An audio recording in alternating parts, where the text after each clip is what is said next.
Good evening. Tonight I'm actually coming before all that will hear, appealing to you to cry out, to mourn, to weep, to press in. Around mid-April, the Holy Spirit was giving me this message that there is a sound that God is looking to hear. And it's not like a harmonic sound. It's not a beautiful sound. It's a sound of weeping, a sound of lamenting, a sound of mourning, an outcry. When Cain slew Abel, it said his blood cried out from the ground. When the children of Egypt were when the children of Israel were in bondage in Egypt, God said, their cries have made it up unto me. And there were other times when, crying, which is symbolic of a broken spirit, symbolic of brokenness, symbolic of distress, symbolic of desperation, symbolic of weakness. And he said the cries have made it up unto me. And there was an outcry. And so I'm appealing to people to cry out. Yesterday, I sat down with my daughters and we watched a video together. And I asked them what were their emotions towards it. And, I explained to them how they have to ask me for questions. I have to ask God questions too. There's some things that I don't understand and I have to lean and depend on him to guide me in all things. And I have to ask him how long.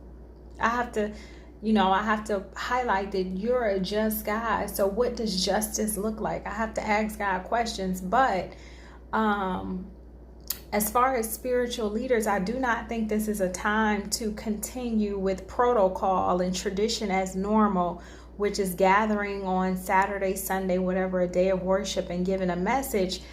Honestly, today in my spirit, what I felt like doing was what I felt like doing for like a long time, maybe since I got that message April 11th.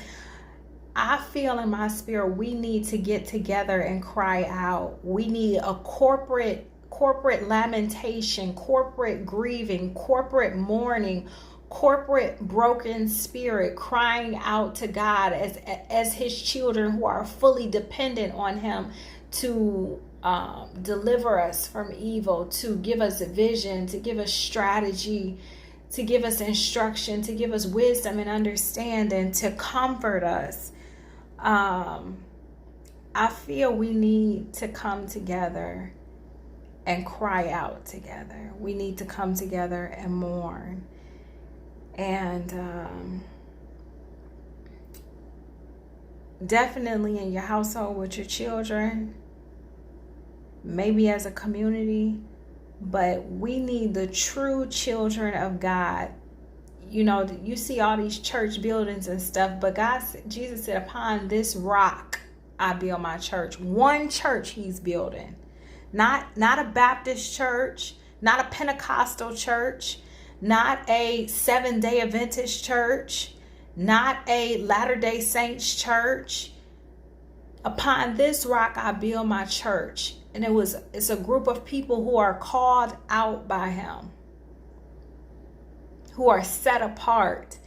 So I know in my spirit that group of set apart people, the people who are part of God's kingdom that is coming, his church, his one church, those people need to come together and cry out and mourn, that he can say their cries have made it up unto me.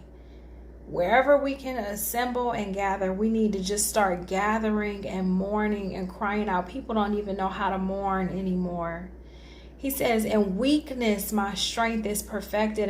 And many people spend days trying to be strong, when God is looking for somebody who will be weak, that his strength can be perfected in them. God is looking for people who will be dependent on, not by their own might, not by their own power, but by his Holy Spirit. In Isaiah 22, he was telling them, like, you guys did this and you guys did that, but you didn't look to the one who made them. You didn't look to the maker. we need those who are called out, those who are separate, his ecclesia, those who are part of his coming kingdom, to assemble and look to the creator of all creation, to cry out to him. And that is my piece. We need to cry out. We don't need more messages on Sunday. It's like we're already full. People are not applying what they're getting thus far. We need to empty out. He can't pour into something that's already full. We need to empty out in lamentations and mourning and crying. We need to release it all up to him, so then he can fill us up. And that's my piece.